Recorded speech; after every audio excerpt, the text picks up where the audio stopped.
DD Kisan మారుతున్న భారతదేశానికి గౌరవం.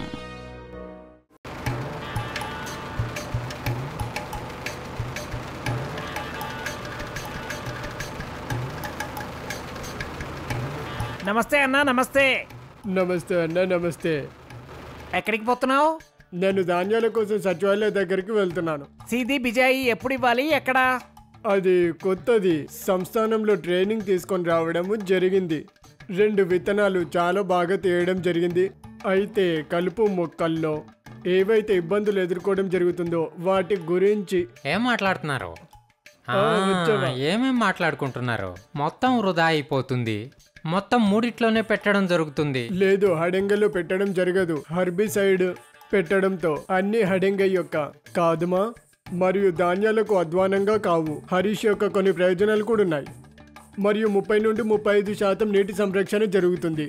హరీష్తో తోడుగా లేబర్ యొక్క సమస్య, అలాగే ఇంకా నర్సరీ, వీటన్నిటికీ చాలా చక్కగా సంరక్షణ అనేది చాలా చక్కగా జరుగుతుంది.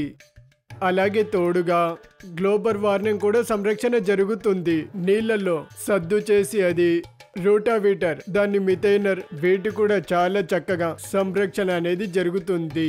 ఎన్ని ప్రయోజనాలున్నాయి. అరే, నువ్వు చెప్పేది నిజమేనా ఏంటి? కొన్ని సమాచారాలు పొందాలనుకుంటే కృషి చౌపాల్కి వెళ్ళాలి. వైజ్ఞానికులందరూ అక్కడ ఉన్నారు. అయితే ఇప్పుడు పోదాం, పదండి, పోదాం, పోదాము. పద.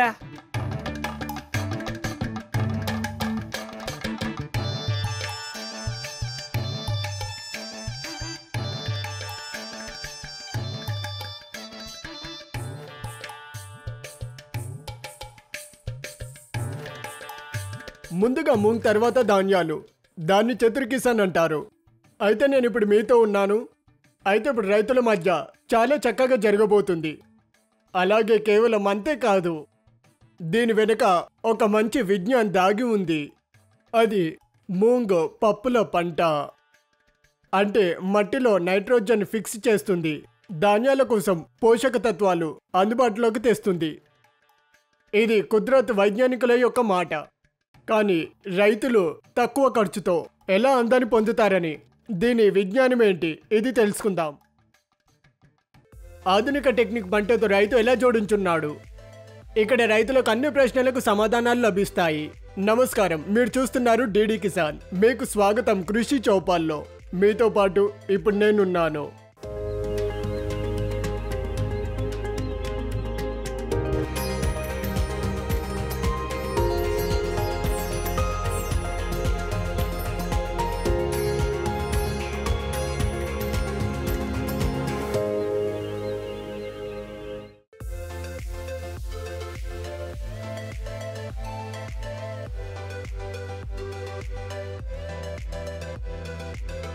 ఈరోజు కృషి చౌపాల్లో మాట్లాడదాం పంటల గురించి. దానికన్నా ముందు ఒకటి ముఖ్యమైన దాని గురించి మాట్లాడదాం.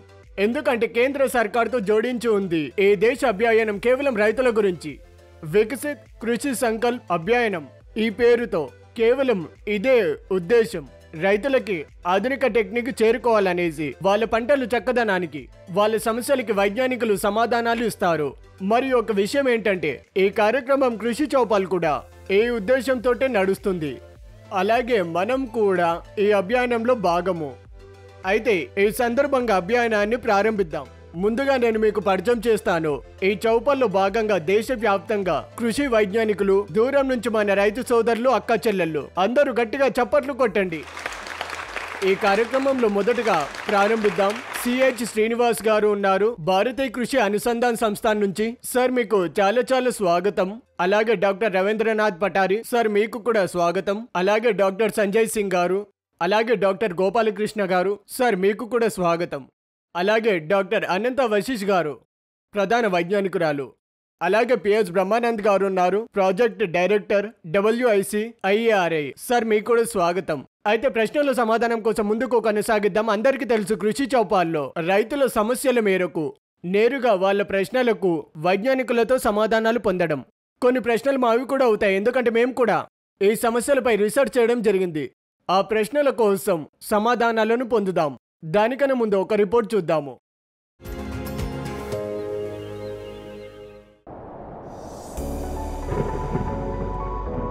భారతదేశ భూమి ఎప్పుడైతే జూన్ ముందు వర్షంతో నిండిపోతుందో అప్పుడే ప్రారంభమవుతుంది దగ్గరి పంటల యాత్ర. దాన్, మక్కా, బాజ్రా, కపాస్, గన్నా, మూంగ్ ఈ పంటలు కేవలం మన భోజనం కోసమే కాదు, అంటే మన దేశం యొక్క వ్యవస్థ మరియు రైతుల జీవితం యొక్క ఆధారం కూడా. ఈ దగ్గరి సీజన్ని అధిక వైజ్ఞానికులు చాలా లాభదాయకంగా చేయడానికి భారత్ సర్కార్ ప్రారంభించడం జరిగింది కృషి సంకల్ప్ అభియాన్. ఈ విశేష అభియాన్ 11 జూన్ వరకు దేశవ్యాప్తంగా కొనసాగింది. అంటే దీని ఉద్దేశం రైతులకు దగ్గరి పంటల వైజ్ఞానిక బువాయి, ఉన్నత టెక్నిక్లు మరియు సర్కారు పథకాల సమాచారాలు ఇవ్వడం జరుగుతుంది. ప్రతి జిల్లాలో, ప్రతి ఊరిలో కృషి విభాగ్, కృషి విజ్ఞాన్ కేంద్రం మరియు దేశవ్యాప్తంగా తెలిసిన కృషి వైజ్ఞానికులు జోడించుంటారు. ఒక మంచి సంకల్పంతో. దాని ఉద్దేశం మంచి ఉత్పత్తి తక్కువ ఖర్చుతో ముందుకు పోవడం అనేది. అయితే వికసిత కృషి సంకల్ప అభియాన్ యొక్క అర్థం ఏంటంటే వైజ్ఞానిక ల్యాబ్ నుంచి పంటల్లో రైతులకు చెరవేయడము, ఊరిలో మీతో కూర్చొని మీకు తెలియజేస్తారు. ఇది ఇలా ఉంది, దీంట్లో ఇంత ఉందనేసి, దీంట్లో ఆర్గానిక్ కార్బన్ ఉందని, అలాగే ఇంత నైట్రోజన్ ఉందని, దీంట్లో విత్తనాలు వేయాలని ఇది రైతులకు తెలియజేయడం జరుగుతుంది. కృషి సంకల్ప అభియాన్ ఒక ప్రారంభం. ఆత్మనిర్భర్ భారత్ కలలు. దీంట్లో కేవలం రైతులు మామూలుగానే కాదు, అంటే నిర్ణయకర్త కూడా కావాలని. కేవలం బాజార్ మరియు మౌసంతో జోడించి ఉండడమే కాదు, అంటే స్వయంగా నిర్ణయాలు తీసుకునే సమర్థులు కావాలని. భారత్ సర్కార్ ప్రయోగం ఒక సమర్థవంతుడిగా, ఒక స్వతంత్రుడిగా మరియు ఆధునిక భారత వ్యవసాయం యొక్క సంకేతం ఇస్తుంది. దగ్గరి పంటల ఈ యాత్ర వైజ్ఞానికుల ఆలోచనలతో, డిజిటల్ పనులతో మరియు కొత్త నిరంతర వ్యవసాయ మార్గంలో ఉంది. 29 మే నుంచి 11 జూన్ 600కు పైగా జిల్లాలు ఈ అభియాన్ యొక్క ప్రాంతాలకు వచ్చారు. రైతులతో వైజ్ఞానికులు చేరుకోవడం జరిగింది. ఆ సమస్యలు వైజ్ఞానికుల వరకు చేరుకోవడానికి ఈ అభియాన్ విజయం గురించి కూడా మాట్లాడదాం. వ్యవసాయం ఎలా స్మార్ట్ కావాలని, తక్కువ ఖర్చు అలాగే ఉత్పత్తి ఆదాయం ఎక్కువగా, దీని గురించి మనం మాట్లాడదాము. అయితే ఇప్పుడు ప్రారంభిద్దాం డాక్టర్ శ్రీనివాస్ గారితో. సార్, మొదటి ప్రశ్న ఏంటంటే ఈ అభియాన్ యొక్క విజయం గురించే. ఈ అభియాన్ రైతుల కోసం డెడికేట్ చేయడం జరిగింది, సర్కార్ ప్రారంభించడం జరిగింది. దీంట్లో మీరు ఎంత విజయం చూడగలుగుతారు? మరియు ఈ అభియాన్ ద్వారా ఏవైతే టెక్నిక్లు ప్రారంభమయ్యాయో దగ్గరి పంటల గురించి మాట్లాడితే కనుక అయితే దానివల్ల ఎంత లాభదాయకం అనేది ఉంటుంది? మేము ఒక 100 దగ్గర 1.5 క్రోర్ యొక్క రైతులతో సంప్రదించడం అనేది జరిగింది. మరియు అలాగే దానితో పాటుగా 700 జిల్లాల్లో పథకాన్ని మేము చేస్తున్నాము. మా యొక్క డిస్కషన్ ఏదైతే అయిందో అది కొత్త విత్తనాలు ఎలాగ ఉపయోగించాలనేసి, సీడ్ రిప్లేస్మెంట్ ఎంత ముఖ్యమనేసి, ఈ విషయం అనేది మీకు చాలా చక్కగా తెలిసి ఉండాలి. వర్షం త్వరగా వస్తుందనే దాని అనుసారంగా ఆ విత్తనాల టెక్నిక్ ఎలా ఉపయోగించాలనేసి అది చెప్పడం జరిగింది. అలాగే తోడుగా మొత్తం దేశంలో వాతావరణం మార్పు యొక్క ముఖ్య సమస్య ఏదైతే ఉందో, ఛాలెంజ్, వాటి అనుకూలంగా మనం ఎలా ముందుకు తీసుకెళ్లాలా అనేసి దాని గురించి కూడా డిస్కస్ చేయడం జరిగింది. మరియు అలాగే మన భారతదేశంలో ఎక్కువ కాదు ఏదైతే వేస్తున్నారో అది సాయిల్ హెల్త్ కార్డు బేసిస్ తో మేము పరీక్షణ చేసి ఎంతవరకు కాదు వేయాలనేసి దాని గురించి కూడా డిస్కస్ చేయడం అనేది జరిగింది. అలాగే కీటకాలు ఏవైతే వస్తాయి అంటే అది integrated pest management, disease management, వీటి గురించి డిస్కస్ చేశాం. వీటితో పాటుగా పంటల గురించి, వాటితో మేకలు, అలాగే ఇంకా ఆవులు, ఫాడర్ క్రాప్స్తో, ఫిషరీస్తో పాటుగా అది పౌల్ట్రీ యొక్క అన్ని అవి డిస్కషన్ మనం చేశాము. రైతుల అన్నా చెల్లెలతో డిస్కషన్ చేశాము. అయితే దీని ద్వారా ఏదైతే ఈ సంప్రదింపుతో మా యొక్క ఏదైతే ఎస్టిమేట్ ఉందో, ఏదైతే ఆశ ఉందో, ఇంచుమించుగా 2 నుండి 3% వరకు అది పంట పెరుగుదల అనేది సాధ్యం అనేది అవుతుంది. ఈ అభియాన్ యొక్క విజయం మనం రైతులతో తెలుసుకుందాం, వాళ్ళు ఏ ఫీడ్బ్యాక్ ఇస్తారని. డాక్టర్ రవీంద్ర గారు, నా ప్రశ్న అది ఏంటంటే, రైతులకి ఒక సమస్య ఉంది. దగ్గర పంటల గురించి మాట్లాడితే కనుక సీజన్ వచ్చింది, పంటల ఎంపికపై రైతులు గందరగోళంగా ఉంటారు, ఇది మనం చూసాం. అయితే ఈరోజు చాలా మంచి టెక్నిక్ల గురించి మాట్లాడితే కనుక, అలాగే మంచి మంచి పంటల గురించి, మంచి ఉత్పత్తి, అలాగే మంచి లాభం ఇచ్చేవి, దీని గురించి ఏం చెప్తారు? చాలా మంచి ప్రశ్న అనేది అడిగారు. ఎప్పుడైతే దగ్గర పంటలు పెరుగుతాయో అప్పుడు రైతులకు టెన్షన్ పెరుగుతుంది. మరియు ప్రకృతి మార్పిడితో నేను అందరూ రైతులకు ఒక విషయం చెప్తున్నాను. అంటే పంట జాతులు లేదా పంట ఎంపికలు చేస్తే ముఖ్యంగా ఒకటి గుర్తుపెట్టుకోవాలి. వర్షంలో ఎలాంటి సూచనలు అందుబాటులోకి వస్తున్నాయి అని.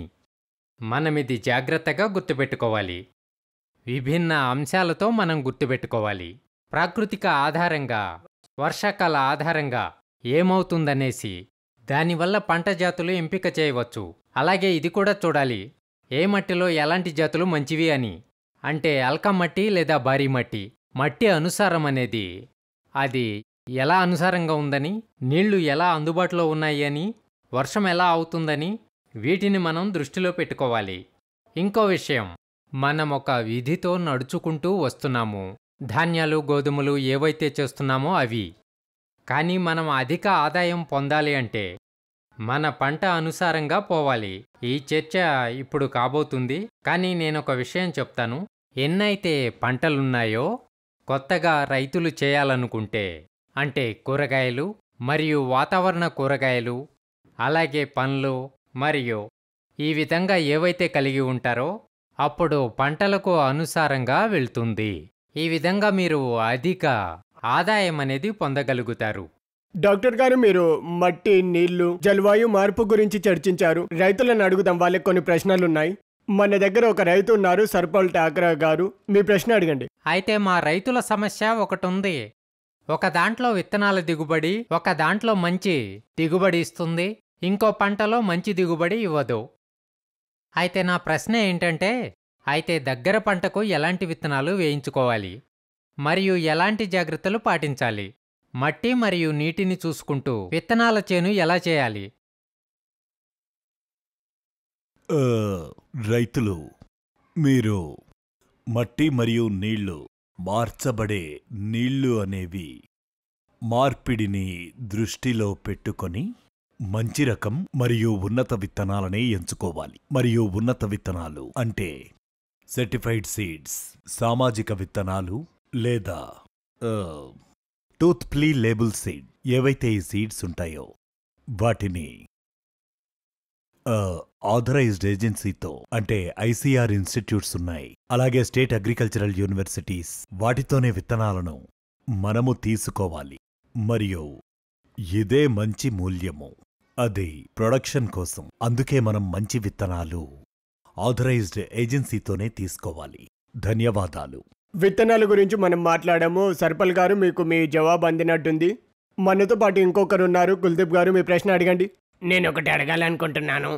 అంటే మౌసం వచ్చింది అంటే వాతావరణం త్వరగా వచ్చినప్పుడు, అంటే కొన్నిసార్లు వాతావరణం త్వరగా వస్తుంది, కొన్నిసార్లు ఆలస్యంగా వస్తుంది, అలాగే తక్కువ వస్తుంది, ఎక్కువ వస్తుంది. దానివల్ల దగ్గర పంటల్లో రైతులకు ఎలాంటి లాభం అనేది కలుగుతుంది? తక్కువ వాతావరణ మార్పిడి అయినా కూడా దగ్గర పంట ఎక్కువ కలగాలని మరియు ఎక్కువ దాంట్లో కూడా లాభం కలగాలని. అయితే అనంత్ గారు, మీరు మంచి సమాధానం ఇస్తారని నేను అనుకుంటున్నాను. జూన్ నుంచి సెప్టెంబర్ వరకు మాన్సూన్ సమయం నడుస్తుంది. మాన్సూన్ లో చూస్తే గనక ఒకసారి వర్షం ఎక్కువగా వస్తుంది, ఒకసారి వర్షం తక్కువగా వస్తుంది. సంతోషకరమైన విషయం ఏంటంటే భారత్ మౌసం విజ్ఞాన్ విభాగ్ వాళ్ళు సామాన్య మౌసం ప్రిడిక్షన్ చేశారు, ఫోర్కాస్ట్ చేశారు. ఈసారి వర్షం సామాన్యంగా అవుతుంది. అయితే మధ్య భారతం అలాగే దక్షిణ భారతం సామాన్యంగా కూడా అధికంగా అవుతుంది. కానీ మనం ఉత్తర పశ్చిమ సరస్సులో సామాన్యంగా వర్షం అవుతుంది. అయితే మనకి తెలిసిపోతుంది వచ్చే మాన్సూన్ లో మీ యొక్క మాన్సూన్ వర్షం అనేది మంచిగా అవ్వబోతోంది. దానికన్నా ముందు ఏం చేయాలంటే పంటల్ని మనం ఎంచుకోవాలి. అంటే కొన్ని రకాల పంటలనేవి ఉంటాయిగా.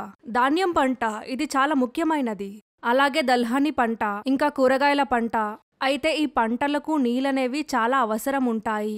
ఇలా కొన్ని పంటలకి నీళ్ళనేవి చాలా చాలా అవసరం ఉంటాయి. అంటే దల్హని పంటలు అలాగే కూరగాయల పంటలు, వాటిని మనం నిర్వహణ చేయాలి వాటనుసారంగా. ఎందుకంటే వర్షం అవుతుంటుందిగా, మీరు చూస్తూనే ఉంటారు. జల్వాయు నిర్వహణ వల్ల మౌసంలో నైపుణ్యం వస్తుంది. అయితే మౌసం సామాన్యంగా అవుతుందన్నాంగా, కానీ దీని వితరణ ఎలా ఉంటుంది? కొన్ని సార్లు వర్షం 3-4 రోజులు వస్తుంది. ఆ వర్షం 1-2 రోజులే వస్తుంది. కొన్ని సార్లు 4-5 గంటలే వస్తుంది. దానివల్ల వాటర్ లాగిన్ సమస్యలు వస్తాయి మన పంటల్లో.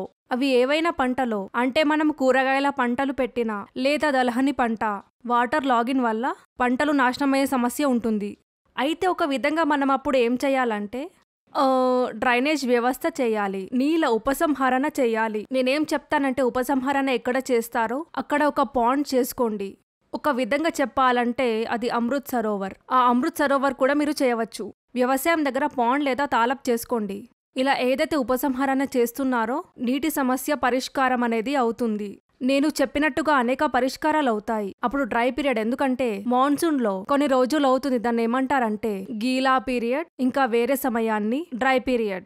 ఏదైతే ఆరిపోయిన పీరియడ్ ఉందో అది ఎక్కువ అవుతుంది. అయితే ఎప్పుడైతే నీళ్లను వ్యవసాయానికి జోడిస్తామో అప్పుడు మీరు పంపు సహాయంతో ఇంకా వేరే మాధ్యమంతో మళ్ళీ మీరు వ్యవసాయంలో పెట్టవచ్చు, అంటే మీ పంటల్లో. పంటల చైన్ గురించి చర్చ జరిగింది, అలాగే జలవాయు మార్పు గురించి మరియు నీళ్ల సంరక్షణ కోసం రైతులు ముందుగానే ఎలా జాగ్రత్తగా ఉండాలని. వర్షంపై ఆధారపడి ఉండడం అయితే జరుగుతూ ఉంటుంది, కానీ వాళ్ళు ఏ పద్ధతులు పాటించాలని మీ దగ్గర తెలుసుకోవాలని అనుకుంటున్నాం. మీకు చాలా ధన్యవాదాలు. అయితే మనం ఇప్పుడు బ్రేక్ తీసుకుంటున్నాం. బ్రేక్ తర్వాత మనం మాట్లాడదాం. చైన్ గురించి మనం చర్చించాము, బువాయి గురించి తెలుసుకుందాం. అలాగే కొత్త టెక్నిక్లతో పాటు రైతుల ప్రశ్నలతో ఎక్కడికి వెళ్ళకండి. ఒక చిన్న బ్రేక్ తీసుకుంటున్నాం.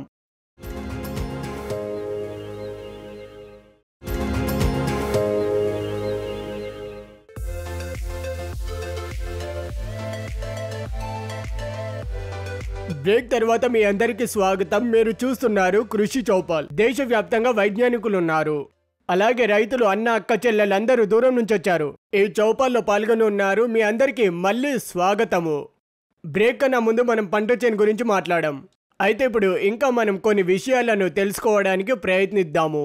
మీ యొక్క ప్రశ్నలకి వాళ్ళు సమాధానాలు ఇస్తారు. దానికన్నా ముందు దగ్గర పంటల కోసం ఒక చిన్న రిపోర్ట్.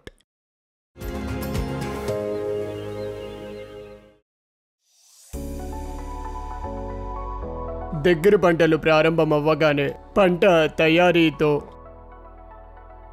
మాన్సూన్ యొక్క మొదటి చుక్కలతో రైతులు వాళ్ళ హల్, ట్రాక్టర్ మరియు విత్తనాలతో సిద్ధమవుతారు. మట్టి యొక్క జుతాయి, అలాగే తేమగా ఉంచడం మరియు సమయానికి బువాయి, ఇదే ఉత్పత్తి యొక్క మొదటి మంత్రం. దగ్గర పంటలు భారత ఖాద్య సురక్ష ఆధారము, ఎందుకంటే ఇది దేశవ్యాప్తంగా ఉత్పత్తి ఇంచుమించుగా 20% వరకు అందజేస్తుంది.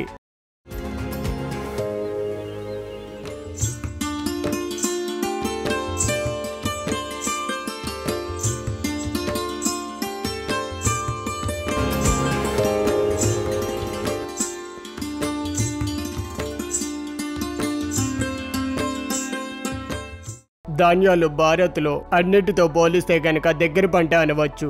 కుల్ ఖాద్యాన్ని ఉత్పత్తి యొక్క 40% కన్నా ఎక్కువ సహకారం ఇస్తుంది. ఇది పశ్చిమ బెంగాల్, ఉత్తరప్రదేశ్ మరియు హర్యానా రాజ్యాల్లో ప్రముఖమైనది. దగ్గర పంటల్లో కీటకాలు మరియు వ్యాధులు అన్నిటికన్నా పెద్ద శత్రువు. కపాస్ పంటలో పింక్ బోల్వర్మ్ మరియు వైట్ ఫ్లై ముందు సంవత్సరాల్లో చాలా ఇబ్బందులు కలిగించాయి. ధాన్యాల్లో బ్లాస్ట్ రోగాలు మరియు మక్కాలో స్టెమ్ బోరర్ కూడా కొన్ని సమస్యలు. కానీ కంగారు పడద్దు, సరైన పద్ధతిలో పరిష్కారం జరుగుతుంది. దగ్గర పంటల ఉత్పత్తి రికార్డ్ చూస్తే గనుక ముందు సంవత్సరాల్లో దగ్గర పంటల యొక్క ఉత్పత్తి చాలా వరకు పెరిగింది. మెరుగైన మాన్సూన్ మరియు సర్కార్ యొక్క మంచి ఫలితం అని చెప్పవచ్చు.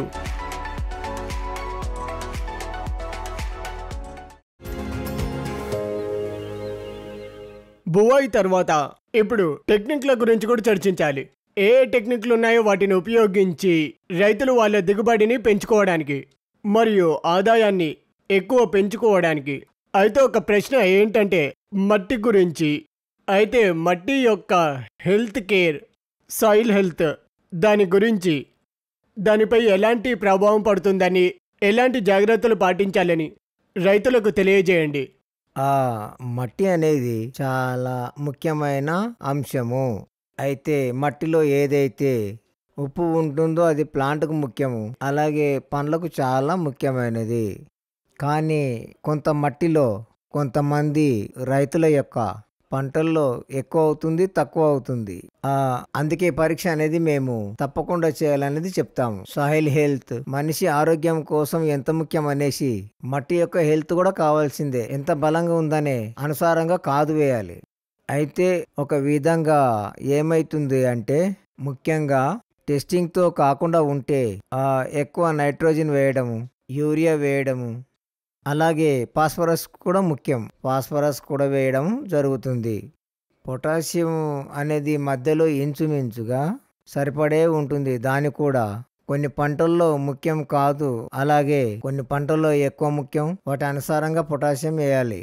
అలాగే దానితో పాటుగా అది ఏమిటంటే కాదంటే నైట్రోజన్, పొటాషియం, ఫాస్ఫరసే కాదు, ఒక మైక్రో న్యూట్రంట్ కూడా జింక్ అవుతుంది, ఐరన్ అవుతుంది, బోరాన్ అవుతుంది. అయితే పరీక్షలు చేయడం వల్ల సులభం ఏమవుతుందంటే అవసరమయ్యే విధంగా ఎంత ఉండాలి అనేసి మైక్రో న్యూట్రియన్స్ పై దృష్టి పెట్టడం వల్ల మొత్తం న్యూట్రిషన్ సమతుల్యత అవుతుంది మరియు పంట కూడా చాలా బాగా పెరుగుతుంది.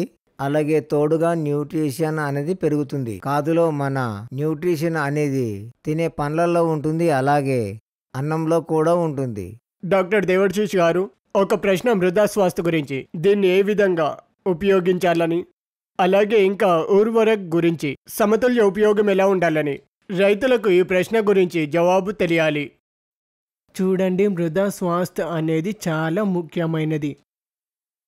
నాకు నమ్మకం ఉంది రైతులు మృదా స్వాస్థ్య గురించి బాగా అర్థం చేసుకుంటారని.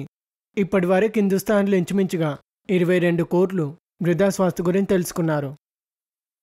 మృదా స్వాస్థ్య గురించి చూస్తే కనుక దీంట్లో మీకు ఇంచుమించుగా 12 ఏవైతే పారామీటర్స్ అనేవి ఉన్నాయో ఆ సమాచారాలు లభిస్తాయి.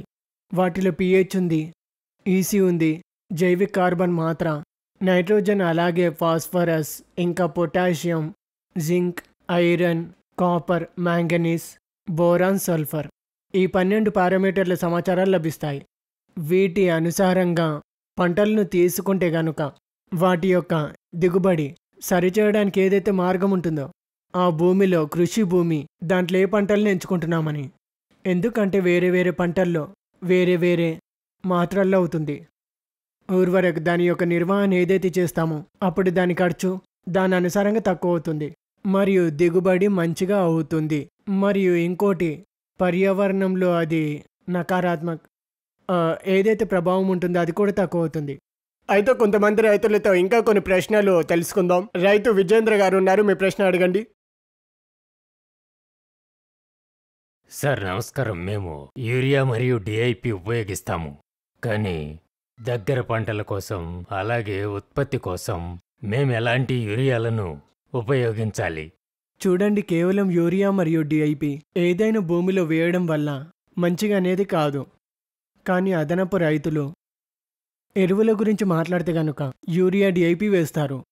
ఎందుకంటే మీ అందరికీ తెలిసే ఉంటుంది, యూరియాలో నైట్రోజన్ ఇంచుమించుగా 40% ఉంటుంది మరియు డిఐపిలో నైట్రోజన్ 16% మరియు ఫాస్ఫరస్ 40%.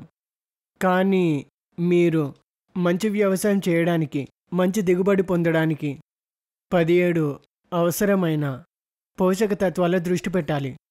కేవలం 2 పోషక తత్వాలనే దృష్టి పెట్టడం కాదు, అలాగే దానితో పాటుగా ఇంకా ఇంచుమించుగా 15 ఎరువులు ఉన్నాయో అవి మీరు వేయాలి.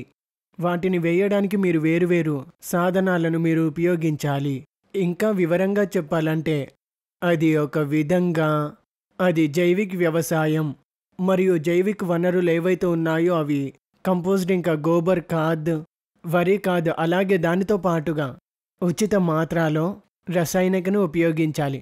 అయితే ఒక తాల్మిల్ దీన్ని పెట్టాలి. దీనివల్ల మీ మట్టి బాగా ఉండాలి, దిగుబడి మంచిగా ఉండాలి మరియు మీ పర్యావరణంలో హానికరకమైన ప్రభావం అది కొంచెం తక్కువ అవుతుంది. నేను ఒకటే చెప్తాను ఏంటంటే సమతుల్య ఎరువులపై దృష్టి పెట్టాలి. కేవలం నైట్రోజన్, ఫాస్ఫరస్ కాకుండానే మీరు ఉపయోగించాలి. దీనివల్ల ఏమవుతుందంటే మీ భూమి అసమతుల్యతగా అవుతుంది, అంటే ఇంబ్యాలెన్స్గా అవుతుంది. ఇంబ్యాలెన్స్ అంటారు. అవును, ఇంకా ముందుకు వెళ్దాం. మీ ప్రశ్నకి సమాధానం దొరికింది అనుకుంటున్నాం. అయితే ఇంకో రైతు సురేష్ గారు ఉన్నారు. నైట్రోజన్ యొక్క సమతుల్యత ఉపయోగం ఎప్పుడు, ఎంత మరియు ఏ సమయంలో ఈ దగ్గర పంటలో ఉపయోగించాలి? ఏదైతే మన మట్టి దశ ఉంటుందో, మట్టిలో ఏదైతే రసాయన పోషక తత్వాలు అందుబాటులో ఉంటాయో వాటి అనుసారంగా పోషణ నిర్వహణ చేస్తే మంచిది. అలాగే తోడుగా నైట్రోజన్తో పాటు కొన్నిసార్లు ఏమవుతుంది అంటే ప్రారంభ దశలోనే ఎక్కువ నైట్రోజన్ ఉపయోగిస్తారు, అంటే యూరియాను ఉపయోగిస్తారు నైట్రోజన్ కోసం. ఇది దగ్గరగా 15-20 రోజుల్లో మొత్తం నైట్రోజన్ అవైలబిలిటీ పోతుంది. మరియు దాదాపుగా చాలా వరకైతే గాలిలో కలిసిపోవడమనేది జరుగుతుంది, లాస్ అవుతుంది. ఒకవేళ మనం ఈ సమయంలో దేశంలో చూస్తే కనుక కష్టంగా 40% వరకు నైట్రోజన్ ఎమర్జెన్సీ ఉంది. అంటే 100 కిలోల యూరియా వేస్తే మిగతా మొక్కలకు లభించకుండా నాశనమైపోతాయి. ఒకవేళ మంచిగా యూరియాను ఉపయోగిస్తే కనుక, అంటే ఒక విధంగా స్ప్లిట్లో ఏ విధంగా నైట్రోజన్ ఉపయోగించాలని, ఏ విధంగా లాభం కలుగుతుందని, దానితో పాటుగా లిక్ కలర్ చార్ట్, దీన్ని రైతులు చూసే ఉంటారు. అది చాలా సాధారణమైనది, దాన్ని ఉపయోగిస్తూ ఉంటారు. ఈ లిక్ కలర్ చార్ట్తో కూడా దీనివల్ల కూడా నైట్రోజన్ని మనం పెంచవచ్చు.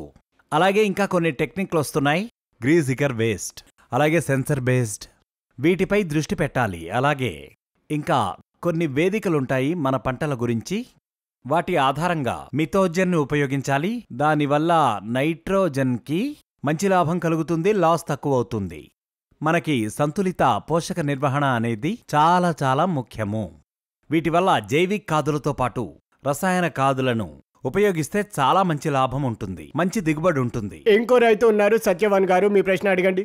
ధాన్యాల యొక్క సీది బిజాయి కోసం ఎలాంటి సమయం ఉపయోగకరం, మరియు దీంట్లో డిఎస్ఆర్లో విత్తనాల మాత్రం ఎంత అవుతుంది, మరియు కీట నిర్వహణ మరియు కలుపు మొక్కల నుంచి ఎలా ఉపశమనం లభిస్తుంది, అలాగే దాంతో పాటుగా ఎలాంటి లాభాలు ఉంటాయి? సీది బిజాయిని మనం 2 విధాలుగా చేస్తాము. ఒకటి వచ్చేసి డ్రై గేసర్, ఇంకోటి వచ్చేసి వెట్ గేసర్. అయితే దీంట్లో వెట్ గేసర్ మన ఈ ఏరియా కోసం లేదు, ఎందుకంటే ఇక్కడ నీళ్ళు ఎక్కువ ఉండవు. మరియు ఎక్కువ వరకైతే హర్యానా, పంజాబ్ మరియు ఢిల్లీ ఎన్సీఆర్ కోసం డ్రై గేసర్ ఎక్కువగా అనుకూలమని చెప్పవచ్చు. మరియు డ్రై గేసర్లు కూడా మేము 2 విధాలుగా చేస్తాం. ఒకటి తర్బతర్, దీనికి నీళ్లు ముందు ఇవ్వడం జరుగుతుంది, ఈ పిలుపు తర్వాత 1 వారం తర్వాత నాటడం జరుగుతుంది. మరియు ఇంకోటి ఏంటంటే నాటడం తర్వాత వెంటనే నీళ్ళు ఇవ్వడం జరుగుతుంది, అంటే దీనికి పిఐ చేసిన తర్వాత వెంటనే నీళ్లు ఇవ్వవచ్చు. అయితే దీంట్లో ముఖ్యంగా మొదటగా ఏ సమస్య అవుతుందంటే అంటే డిఎస్ఆర్లో కలుపు మొక్కల గురించి.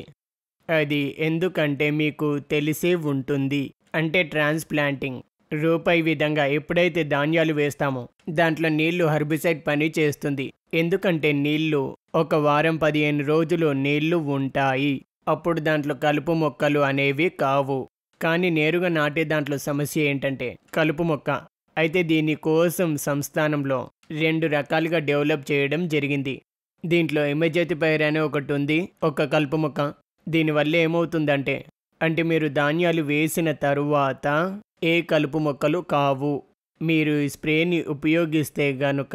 అయితే ఈ విధంగా ఉంది. పూసా బాస్మతి 1509 దీన్ని అభివృద్ధి చేయడం జరిగింది. పూసా బాస్మతి 1509 మరియు పూసా బాస్మతి 1121 దీన్ని అభివృద్ధి చేయడం జరిగింది. పూసా బాస్మతి 1979. ఈ 2 రకాలు ఎమజెతిపైర్ కోసం ముఖ్యము. ఈ 2 రకాలను ఉపయోగించవచ్చు. దీని తరువాత దీంట్లో మీరు ఎంత కాది ఇవ్వాలనేసి ఇది కూడా ముఖ్యము. కాది యొక్క మాత్ర అనేది 50 కిలోల డిఏపి, 30 నుండి 40 కిలోల ఎంఓపి మరియు 10 కిలోల జింక్ వేయవచ్చు. నాటడం కన్నా ముందు మీరు సీడ్ ట్రీట్మెంట్ తప్పకుండా చేయాలి. సీడ్ ట్రీట్మెంట్ కోసం మీరు ఒక బెవిస్టింగ్ గోల్ చేసుకోండి, ఒక 20 గ్రాములు. బెవిస్టింగ్ యొక్క గోల్ 10 లీటర్ల నీళ్ళలో, అలాగే 2 గ్రాముల సెప్టోసైక్లిన్ కలపండి. సీడ్ ట్రీట్మెంట్ చేసి 8 కిలోల విత్తనాలు ఏవైతే ఉన్నాయో అవి 10 లీటర్ల నీళ్ళల్లో కలిపి మీరు నానబెట్టండి రాత్రంతా. అలాగే కొద్దిగా ఆరిన తరువాత మీరు నాటడం చెయ్యాలి. దాని తర్వాత వస్తుంది మీరు నాటిన తరువాత అది వెంటనే ఏ కలుపు మొక్కలు వేయవద్దు. 48 గంటల తర్వాత అది పెండిమిథిలిన్ అనే ఒక హెర్బిసైడ్ వస్తుంది, అంటే ప్రీ ఎమర్జెన్స్. ఇది మీరు 1200 నుండి 1500 మిల్లీలీటర్ మీరు 250 లీటర్లు కలిపి ఉపయోగించండి. దీంట్లో ఏమవుతుందంటే దీంట్లో అవి ఏ కలుపు మొక్కలు అయినా సరే రావు. దాని తరువాత నేరుగా నాటే దాంట్లో 3 భాగాలున్నాయి. అవి ఏంటంటే, ఒకటి ముఖ్యమైన లాభం ఏంటంటే నీళ్ళ పొదుపు. దీంట్లో 30-35% నీళ్ళ పొదుపు అవుతుంది. ఇంకోటి ఏంటంటే, దేంట్లో అయితే ట్రాన్స్ప్లాంటింగ్ చేస్తామో, ఏదైతే రూపాయి చేస్తామో, రూపాయిలో మనం 1 ఎకర్లో 4500 నుంచి 5000 వరకు ఖర్చు అవుతుంది. నేరుగా నాటే దాంట్లో మీకు ఈ ఖర్చు లాభం ఉంటుంది, లేబర్ సేవ్ అవుతారు. మూడో లాభం ఏంటంటే, అది మన జలవాయు కోసం. ఎందుకంటే దీంట్లో మనం ఏదైతే రూపాయి చేస్తామో, దీంట్లో మిథేన్ యొక్క ఎమిషన్ ఏదైతే ఉంటుందో, గ్రీన్హౌస్ గ్యాస్, అది ఎక్కువ ఉంటుంది. కానీ డిఎస్ఆర్లో మీ యొక్క 30%, 35% కింద ఏదైతే ఎమిషన్ అవుతుందో, దీంట్లో జలవాయు కోసం కూడా లాభం. అయితే రైతు మరియు జలవాయు అందరి కోసం నేరుగా నాటడం లాభదాయకం. అయితే సీడీబీజాయి ఒక క్రాంతికారి ఒక ప్రక్రియ అని అనవచ్చు. పంట యొక్క దీన్ని ఉపయోగించి మీ దిగుబడిని పెంచుకోవచ్చు. మరియు ఏదైతే నేచర్ ఉందో అంటే జలవాయు పేరుతో మనం మాట్లాడుతున్నాం, దానికి తక్కువ ఇబ్బంది కలుగుతుంది. ఇంకో రైతున్నారు, మీ ప్రశ్న అడగండి. కొన్ని శుభాగ్రస్తల సరస్సులుంటాయి, నీళ్లు తక్కువ ఉంటాయి. అయితే మంచి టెక్నిక్లు తెలియజేయండి. దానివల్ల నీటి నిర్వహణ బాగుండాలి, తక్కువ నీళ్లలో పంట అభివృద్ధి కావాలి. మనమేం చేయాలంటే, వర్షాకాలం భారతదేశంలో చాలా బాగా అవుతుంది. వేరే వేరే సమయంలో తక్కువ ఎక్కువ అవుతుంది. కానీ దీని యొక్క మంచి పద్ధతిలో పరిమాణంలో మనం పొందవచ్చు. అయితే దాన్ని మనం స్టోరేజ్ కెపాసిటీ ఇప్పుడు ఎంత ప్రస్తుత స్థితి ఉంటుందో చాలా చక్కగా బలంగా చేయాలి. అయితే స్టోరేజ్ కెపాసిటీ పెంచడానికి భారత్ సర్కార్ తరపు నుంచి 2020 నుంచి అమృత్ సరోవర్ యోజన ప్రారంభమైంది. దాని అంతర్గతంగా చాలా మంచి పద్ధతులు, మీకు 68,000 కన్నా ఎక్కువ మేము న్యూ స్ట్రక్చర్స్ ని క్రియేట్ చేశాము లేదా రినోవేషన్ చేసి చాలా మంచి స్టోరేజ్ అనేది జరిగింది. ఇంకా పెంచాల్సి ఉంటుంది. ప్రెజరైజ్డ్ పైప్ ఇరిగేషన్ సిస్టమ్, ఎందుకంటే కెనాల్స్ లో కన్వేయన్స్ లాస్ అవుతుంది. దాన్ని తక్కువ చేయడానికి పీపీఐ సిస్టమ్ వస్తుంది. స్టాండర్డ్స్ లో కూడా మనం ఐఆర్ఏ తరపు నుంచి హెల్ప్ చేస్తున్నాము. ఇంకోటి వచ్చేసి ఇంటిగ్రేటెడ్ డ్రిప్ మల్చ్ పద్ధతి ద్వారా రైతు సోదరులు కలుపు మొక్కల నియంత్రణ చేయవచ్చు. ఆపరేషన్ లాసెస్ కూడా తక్కువ అవుతుంది. దీంట్లో కూడా మన దాని యొక్క మంచి పద్ధతిలో ఆ రిజల్ట్స్ ఉన్నాయి. అవి మేము మీ ముందుకు తీసుకుని వస్తాము.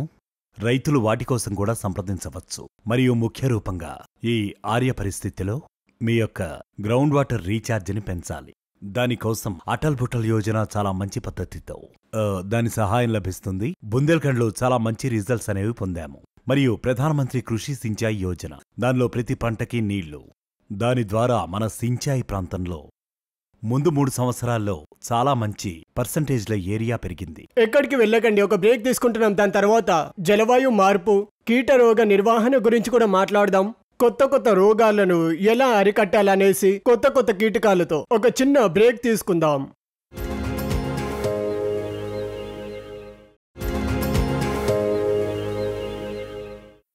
బ్రేక్ తర్వాత మీ అందరికీ స్వాగతం. మీరు చూస్తున్నారు కృషి చౌపాల్. దేశవ్యాప్తంగా కృషి వైజ్ఞానికులు మనతో పాటు ఉన్నారు.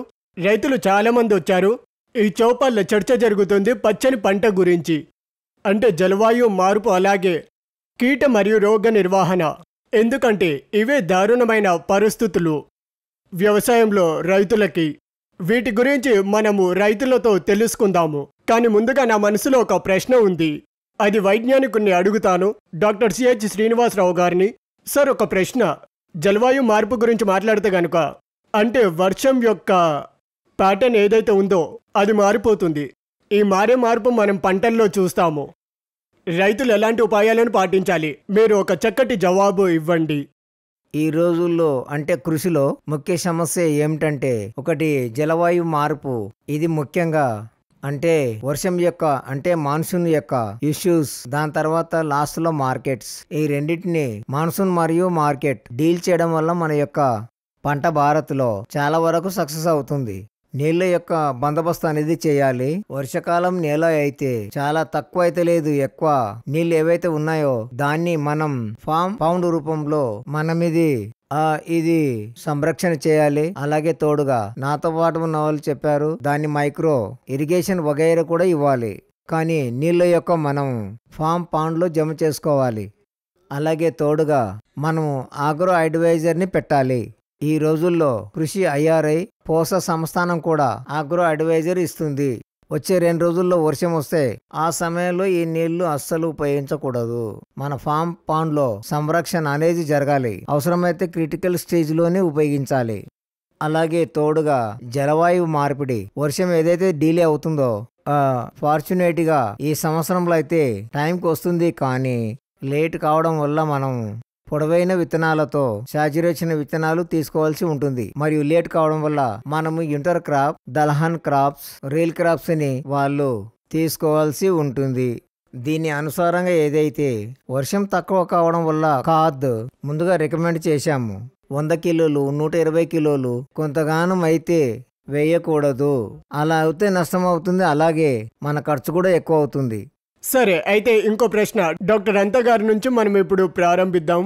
కీట నిర్వహణ ఏదైతే ఉందో, అయితే దీనికోసం అడ్వాన్స్గా ఒక మంచి ప్లాన్ అనేది ఏమైనా చేయడానికి ఉంటుందా? ఒకవేళ అవునవుతే రైతులు ఎలా పాటించాలి? దీని గురించి తెలియజేయండి.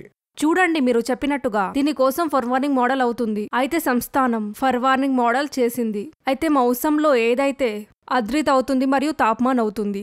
అయితే కీటకాలు, వ్యాధులు రావడం జరుగుతుంది అంటే ఒక సానుకూలమైన స్థితిలో.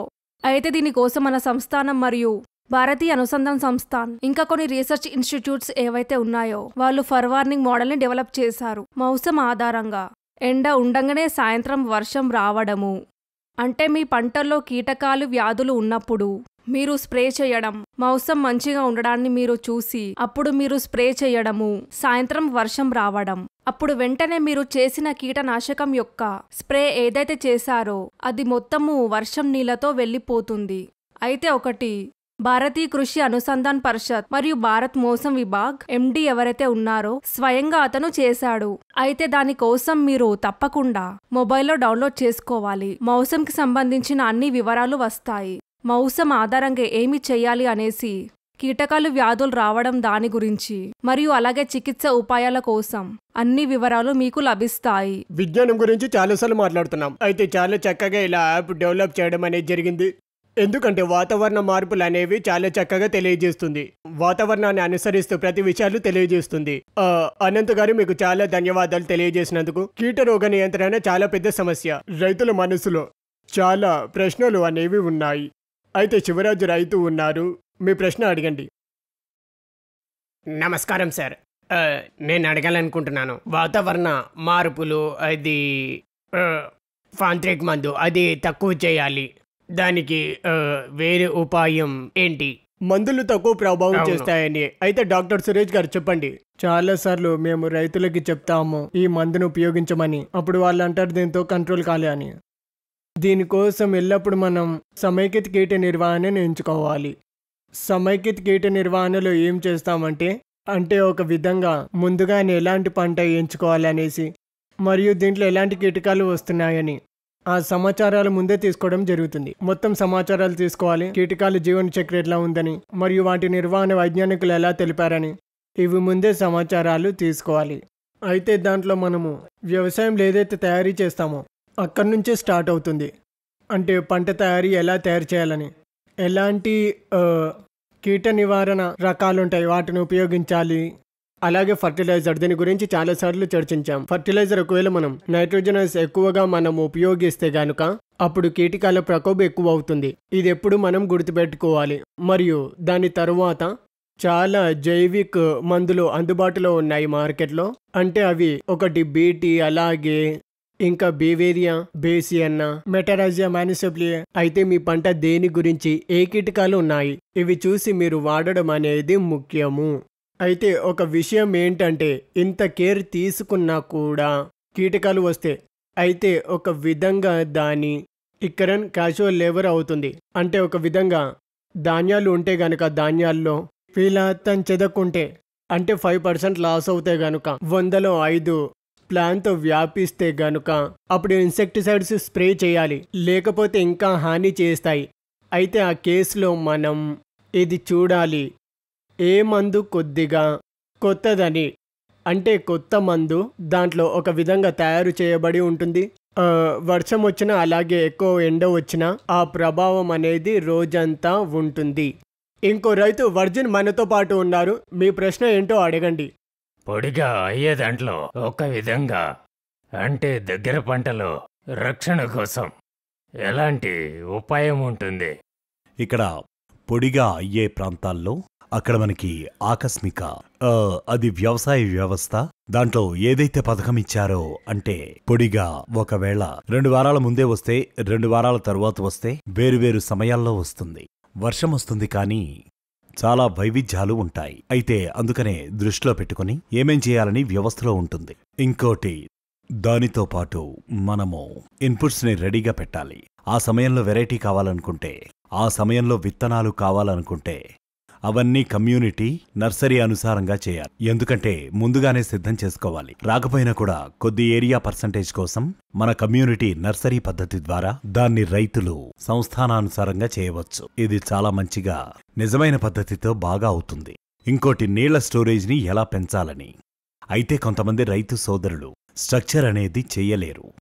వాళ్ళు మట్టిలో మాయిశ్చర్ని పెంచాలి. దాంట్లో మల్చింగ్ పద్ధతి ఈ రోజుల్లో భారత్ సర్కార్ ద్వారా న్యాచురల్ ఫార్మింగ్ యొక్క దాని ప్రాముఖ్యత ద్వారా మంచిగా తెలియజేయడం జరిగింది. దాంట్లో కూడా మేము తెలియజేయడం జరుగుతుంది. న్యాచురల్ ఫార్మింగ్ ప్రాకృతిక పంటలో మీ మట్టిలో పట్టుకునే శక్తి ఏదైతే ఉంటుందో అది మంచిగా ఉంటుంది. అది కూడా ఇక్కడ ఏ క్లైమేటిక్ జోన్స్లో పచ్చిగా ఉంటుందో ఆ పంటల కోసం హై వాల్యూ క్రాప్స్ దాంట్లో మనం చేయాలి. మరియు స్టోరేజ్ చేసిన తరువాత దాన్ని మంచిగా జలోపయోగ కెపాసిటీ పెంచడానికి ఏదైతే పద్ధతి చెప్పామో అంటే టపక్సే చాయ్, స్ప్రే చేసే సించాయ్, దాన్ని మనం ఉపయోగించాలి. ఇప్పుడు మనం చర్చిద్దాము బాడీ యొక్క పరిస్థితి. బాడు వచ్చినప్పుడు దాంట్లో కూడా ఇదే సందేహం ఉంటుంది, అది ఏ సమయంలో వచ్చిందని. ఒకవేళ వర్షాకాలం ప్రారంభమైనప్పుడే ఋతు బిగినింగ్లోనే వస్తే అప్పుడు రైతుతో చాలా సమయం మిగులుంటుంది. దాంట్లో ఇలా పంట చేయవచ్చు. దాంట్లో ఎక్కువ కాలం చేయడానికి మీడియం డ్యూరేషన్లో అంటే ధాన్యాలు. కానీ మిడ్ స్టేజ్లో వస్తే గనుక ధాన్యాలు చేయలేం, వేరే పంటల్ని చేయాల్సొస్తుంది. అంటే దల్హన్, తిల్హన్ వాటిని చేయాల్సొస్తుంది. దీంట్లో ఫాజిల్ వైవిధ్యాలని దృష్టిలో పెట్టుకుని తక్కువ నీళ్లు, తక్కువ ఎక్కడైతే ఉంటుందో దాంట్లో ప్లాన్ చేయాలి. ఇంకో విషయం ఏంటంటే, బాడు వస్తే ధాన్యం లోపల కూడా అంటే ఫ్లాష్ ప్లేట్ అవుతే కనుక, అంటే భారత్లో ప్రతి చోట ఫ్లాష్ ప్లేట్ అవుతుంది, ఆకస్మిక రూపంలో వస్తుంది. ఆ సమయంలో స్వర్ణ సబ్వాన్ వెరైటీ ఏదైతే ఉందో ఐసీఆర్లో మన సహకారం ఇచ్చారు వైజ్ఞానికులు. వాటి ద్వారా మంచి రిజల్ట్ ఉంటుంది. కానీ ఎక్కడైతే సంప్రదాయ పద్ధతిలో మెల్లమెల్లగా నీళ్లు పెరిగి ఏదైతే అవుతుందో, అంటే బీహార్ నుంచి, ఈస్టర్న్ ఉత్తరప్రదేశ్ నుంచి, ఒడిశా నుంచి, వెస్ట్ బెంగాల్ నుంచి, అక్కడ ఏంటంటే అది సూటబుల్ వెరైటీస్ ఉన్నాయి. అంటే వెస్ట్ బెంగాల్, ఒరిస్సాలో వర్షాకాలం ఉంది, దుర్గా తులసి ఉంది, వాటిని మనం తీసుకోవాలి. చాలా మంచిగా వివరించారు. ఇంకా కొన్ని ప్రశ్నలు రైతులతో మనం తెలుసుకుందాము. రవీంద్ర ఠాకరాన్ గారు ఉన్నారు. మీ ప్రశ్న ఏంటో ఇప్పుడు అడగండి. నమస్కారం సార్. నా ప్రశ్న ఏంటంటే, దగ్గర పంటల్లో కీటకాలు అలాగే వ్యాధుల వల్ల చాలా సమస్యలు కలగడం అనేది జరుగుతూ ఉంటుంది. నష్టం కలగకుండా మనం వాటిని ఎలా గుర్తించాలి? ఈ కీటకాలను అంటే ధాన్యాల యొక్క తన చెదక్, బెంగన్ యొక్క పల్లి చెదక్, టమాటర్ పల్లి చెదక్, ఈ కీటకాల యొక్క అది ఇరుమున్ ట్రాప్స్, అవి మార్కెట్లో అవైలబుల్గా ఉన్నాయి.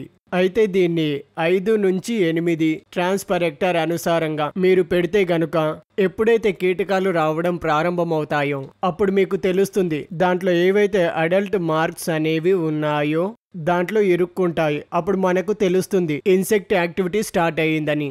అప్పుడు మనం మేనేజ్మెంట్ కోసం సిద్ధంగా ఉండాలి. అయితే ఆ కేసులో ఫిరమోన్ ట్రాప్స్ అవైలబుల్గా లేకుంటే దాంట్లో మనం పర్యవేక్షించాల్సి ఉంటుంది. మీరు మేనేజ్మెంట్ అంటే దాని మేనేజ్మెంట్ చేయాలి. ఈ విధంగా కీటకాల కోసం ఫిరమోన్ ప్యాష్ ఉంటే, వాటి కోసం కొత్తగా ఉంటే ఈ విధంగా మీరు ప్లానింగ్ అనేది చేయాలి. కృషి చౌపాల్ అనేది చాలా పెద్ద ఉపాయం. కృషి వైజ్ఞానికులు ఈ సెగ్మెంట్లో జోడించున్నారు. వాళ్ళ ఇంట్రొడక్షన్ పరిచయం చేస్తాను. మనతో పాటు డాక్టర్ హర్వీర్ సింగ్ గారు ఉన్నారు, ప్రథమ వైజ్ఞానికుడు. సార్ మీకు స్వాగతం. అలాగే డాక్టర్ బిఎస్ సోమర్ గారు అధ్యక్షులు సార్ సబ్జీ విజ్ఞాన్, మరియు డాక్టర్ జేపీఎస్ జవాన్ గారు ఉన్నారు, వైజ్ఞానికుడు. అలాగే డాక్టర్ రవీంద్రనాథ్ పటారియా గారు ఉన్నారు. అలాగే ఇంకా రైతులు మనతో పాటు ఉన్నారు. ఇప్పుడు ప్రశ్నలు మరియు సమాధానాల కోసం ప్రారంభిద్దాము. అయితే ఒక ప్రశ్న ముందుగా డాక్టర్ హర్వీర్ సింగ్తో, రైతులు పంటలో చెమట ఊడ్చి కష్టపడుతూ ఉంటారు మరియు బజార్ వరకు చేరుకోవడం జరుగుతుంది. అయితే ఒక విధంగా సప్లై చేంజెస్ అనే అనవచ్చు. దాంట్లో ఖర్చు తక్కువయ్యి లాభం ఎలా కలగాలి, దానికోసం మీరు రైతులకు తెలియజేయండి. అయితే బాజారు సమస్య ఏదైతే ఉంటుందో, ఖర్చు ఎలా తక్కువ చేయాలని, అయితే ముందుగా కటాయుప్రాన్ మీరు మీ వ్యవసాయాన్ని సరిగా బండారం చేయాలి. సరైన దిశలో, అంటే తేమ మాత్ర ఉచిత మాత్రలో ఉండాలి. అంటే కటాయి వెంటనే ఎప్పుడూ బజారుకి తీసుకువెళ్ళొద్దు. బజారుకి వెళ్లే ముందు మన దగ్గరలో మన రైతు సోదరులతో, మన సమాచార వ్యాపారులతో, మరియు అలాగే చాలా విషయాలు ఆన్లైన్లో అందుబాటులో ఉన్నాయి. దాంట్లో ఎగ్మార్క్ నెట్ ఉంది, ఈనాముంది. దాంట్లో మీకు రోజువారీ ప్రైజులనేవి ఉంటాయి. ప్రబలమైన బజార్ల గురించి సమాచారాలు లభిస్తాయి. వాటి అనుసారంగా మీరు నిర్ణయం అనేది తీసుకోవచ్చు. మీరు మీ ఉత్పత్తి ఏ సమయంలో, ఏ మార్కెట్లో, ఎంత మార్కెట్లో తీసుకువెళ్లాలని. కానీ దీంట్లో ఒక విషయం ఏంటంటే, మార్కెట్కి తీసుకువెళ్లే సమయంలో దగ్గర ఖర్చు ఎలా వస్తుందని. మీరొక్కరే తీసుకువెళ్ళొచ్చు, రైతు సమూహాలను సృష్టించవచ్చు. అందరూ కలిసి తీసుకువెళ్ళండి. ప్రతి ఒక్క యూనిట్ ఖర్చు అనేది తక్కువ అవుతుంది. దాని తర్వాత ఒకవేళ మీరు మార్కెట్కి వెళ్ళిన తర్వాత కూడా, అంటే ఈనామది ఆ సౌకర్యాలను ఉపయోగిస్తే అప్పుడు మీకు తెలుస్తుంది ఎక్కడ అమ్మాలని, ఎక్కడ అమ్మొద్దు అనేసి తెలుస్తుంది. డాక్టర్ బిఎస్ సోమర్, నా ప్రశ్న ఏంటంటే పంట వైవిధ్యం గురించి మాట్లాడదాం. జలవాయు మార్పు దీని గురించి కూడా మాట్లాడాం. అయితే ఈ దగ్గర పంట మౌసంలో రైతులు పంట మార్పుని ఎలా పెంచవచ్చు దిగుబడి పెరగడానికి? దీని గురించి మీరేం తెలియజేస్తారు? అయితే నా రైతు మిత్రులకి చాలా వివరంగా గోధుమలు మరియు ధాన్యాలు ఢిల్లీ దగ్గర ప్రాంతాల్లో, ఢిల్లీ గురించి ప్రత్యేకంగా మాట్లాడాలంటే ఇక్కడ వర్షాకాలంలో ధాన్యాలు, సర్దీకాలంలో గోధుమలు లేదా ఆవాలు, కొన్ని ప్రాంతాల్లో కూరగాయల వ్యవసాయం కూడా మన రైతు మిత్రులు చేస్తున్నారు. మరియు అలాగే ఇంకోటి ఏంటంటే వీటిని చేస్తూ కూడా నెమ్మదిగా పంట ఆకుల్లో మార్పులు తేయడం ముఖ్యం. దీంట్లో ఆకుకూరలు, వర్షాకాలంలో మన రైతు మిత్రులు పాలకూర, వీటిని అమ్మి మంచిగా డబ్బుని పొందవచ్చు. చౌలాయి పెంచవచ్చు మరియు విదేశీ పాలకూర పెంచవచ్చు. అలాగే తోడుగా ఇంకా కాలీఫ్లవర్ అనేది ఉంది, దాన్ని కూడా మీరు చాలా చక్కగా పెంచవచ్చు. దాంట్లో మంచి రకాలని మన రైతు మిత్రులు ఎంచుకోవచ్చు. లేదా వంకాయ పంటల్ని ప్రచారం చేయవచ్చు. అలాగే ఇంకా బాగ్వాని పంటలు, దీని గురించి చర్చించాము. అది అవధి తక్కువ అవ్వడం కారణంగా రైతులకి తక్కువ సమయంలో 2 పంటలు ఎంచుకోవచ్చు. అప్పటి వరకు ధాన్యాల్లో 120-130 రోజుల్లో పంట తీసుకుంటే అప్పటి వరకు కూరగాయలు 2 పంటలను తీసుకోవచ్చు. ఈ విధంగా ఒక మంచి అవకాశం అనేది ఉంటుంది, ఒక మంచి సమయం ఉంటుంది. అలాగే ఇంకా మంచి ప్రదేశాలు అనేవి ఉన్నాయి, వాటిలో బాగ్వాని పంట దత్తత అనేది అవసరం ఉంటుంది. అయితే ఇంకో రైతు ప్రశ్న ఏంటో మనం ఇప్పుడు తెలుసుకుందాము. మనతో కుల్దీప్ సింగ్ ఉన్నారు. కుల్దీప్ గారు, మీ ప్రశ్న అడగండి. నా ప్రశ్న ఏంటంటే, అది దగ్గర పంటల్లో ట్రేడింగ్ కోసము రైతులకి ఏ ప్లాట్ఫామ్ ఉంది, అది చెప్పండి. బజారు గురించి మాట్లాడితే గనక దాంట్లో కూడా ఉన్నత టెక్నిక్లు చాలా ఉన్నాయి. దాంట్లో ఈనాం అనేది ఒకటి. దీన్ని రాష్ట్రీయ కృషి బజార్ అంటారు. అక్కడ మీరు రిజిస్ట్రేషన్ చేసి మీ యొక్క మొత్తం అన్ని సమాచారాలు పొందండి. దగ్గరవి అన్ని మండియోలవి, కేవలం దగ్గరవే కాదు, మొత్తం దేశం యొక్క మండియోలవి, వాటి భావాలు, ఏ ప్రబలమైన భావాలున్నాయో అన్ని సమాచారాలు లభిస్తాయి. మరియు చాలా ప్రైవేట్ కంపెనీలు ఉన్నాయి, కాంటాక్ట్ ఫార్మింగ్ కూడా చేస్తాయి. అనుబంధ పంట అని అంటారు, రైతులతో చేస్తారు. దాంట్లో మీకు లాభమే ఉంటుంది. మీ యొక్క భావం మీకు తెలుసుంటుంది ముందు నుంచి మాకెంత భాగం మిగులుతుందని. అయితే ఒక విధంగా బాజారు యొక్క రిస్క్ ఏదైతే ఉంటుందో అది మంచిగా కవర్ అనేది అవుతుంది. మీకు లాభం అనేది తప్పకుండా లభిస్తుంది. ఇంకో రైతు జ్ఞాన్ సింగ్ ఉన్నారు, అతని ప్రశ్న తెలుసుకుందాం. జ్ఞాన్ సింగ్ గారు చెప్పండి. నా ప్రశ్న ఏంటంటే, దగ్గర పంట కోసం రైతు అదనపు దిగుబడిని ఎలా పొందాలి? అయితే ప్రతి ఒక్క రైతు అనుకుంటాడు పెంచినందుకు అదనపు ఆదాయం లభించాలనుకుంటాడు. తక్కువ లభిస్తే అప్పుడు రైతులు విచారంగా అవుతారు. ఇంతకుముందు కూడా చర్చించాము, రైతులు పెంచడానికి ఖర్చు చేశారు, కానీ ఎక్కువ లాభం పొందడం కోసము ఒకటి ప్రాసెసింగ్, వెల్వేడిషన్ మరియు గ్రేడింగ్ మరియు మార్కెటింగ్ ఇవన్నీ ఉంటాయి. దగ్గర పంటల కోసం అయితే దాంట్లో రైతులు విత్తనాలు కొనాలి, కాదు కొనాలి, అలాగే మందులు కొనాలి. వేరే వేరే మందుల కోసం దుకాణానికి వెళ్తారు, ఎక్కువ డబ్బులు ఇవ్వాల్సి ఉంటుంది. కానీ ఈ సంస్థ మన ఎఫ్యూ చేసింది కోఆపరేటివ్ సొసైటీ ఏదైతే ఉందో, లేదా రైతుల యొక్క కలపు, ఇవన్నీ కలుపులు ఒక చోటే చేస్తారు. అప్పుడు విత్తనాలు తక్కువ అవుతాయి, నాణ్యత బాగుంటుంది, అలాగే తోడుగా మందులు నాణ్యత బాగుంటుంది, తక్కువలో లభిస్తాయి. ఎంతమంది మార్జిన్ ట్రేడర్స్ ని తెలుసుకున్నాము. మన ఎఫ్ఈఓకు రావడం జరుగుతుంది. మరియు ఎఫ్ఈఓకు వచ్చినప్పుడు మన ఎఫ్ఈఓ సభ్యులు ఎంతమంది ఉన్నారో దాంట్లో పెరుగుతారు. అప్పుడు ఖర్చు తక్కువ అవుతుంది. ఖర్చుతో పాటుగా మీరు పెంచినందుకు ఎక్కువ మూలాన్ని పొందవచ్చు. మంచి లాభాన్ని అనేది మీరు పొందవచ్చు. ఈ విధంగా ఆవిష్కరణ అనేది చేయాలి. ఇది సమయం యొక్క డిమాండ్. అయితే ఇక్కడ ఈ ప్యానెల్లో మనతో ఎక్స్పర్ట్స్ ఉన్నారు. వాళ్ళని పరిచయం చేస్తాను. విశ్వనాథ్ గారు మనతో పాటు ఉన్నారు.